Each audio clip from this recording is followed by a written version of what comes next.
नाज़िम पासे के अपडेट कंदा हलूं त ख़ज़दार वेझो रोड हादसे में दादू ऐं जोही जा 20 ॼणा फौतुनि में शामिल आहिनि।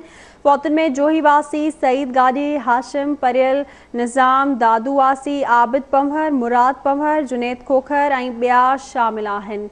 अहम ख़बर है के अपडेट कंदा हलूं। अॼु अफ़सोसनाक हादसो पेश आयो है। ख़ुशदार वेझो रोड हादसे में दादू ऐं जोही जा 20 ॼणा फौतुनि में शामिल आहिनि। फौतुनि में जोही वासी सईद गादी, हाशिम परियल, निज़ाम दादू वासी, आबिद पंवर, मुराद पंवर, जुनेद खोखर ऐं ॿिया शामिल आहिनि।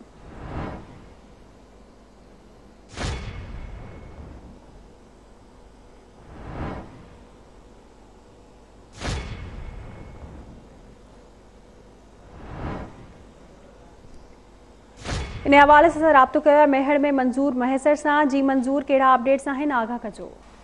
जी मां तव्हांखे ॿुधाईंदो त खुशदार खां दादू ईंदड़ मुसाफ़िर बस करक बसां खोड़ी वारे इलाइक़े में मोड़ कटींदे ड्राइवर जे कंट्रोल मां निकिरी वई, जंहिं सबबु 20 खां वधीक माण्हू फोत थी आहिनि, जॾहिं 50 माण्हू ज़ख़्मी थी पिया आहिनि। फोतियुनि में अक्सर दादू ज़िले जा रवासी आहिनि। मालूम थियो आहे त हादसे जो शिकार थियल बस दादू मां तबलीग जमात जो काफ़िलो खणी खुशदार बसां वड वारे इलाइक़े वेलई जेका वापसि ईंदे हादसे शिकार थियो। हादसे दौरान फोतियलनि में दादू जे जोही तालके जा रवासी सईद गादी, हाशिम गादी, परियल गादी, निज़ाम गादी, दादू जा रवासी सईद पंवर, मुराद पंवर, जुनेद खोखर, आसिफ बलोच, अतुर बलोच, परियल बलोच समेत हाशिम ऐं मंजूर पंवर, आतिफ पंवर, निसार ऐं शमन पंवर ऐं ॿिया शामिल आहिनि।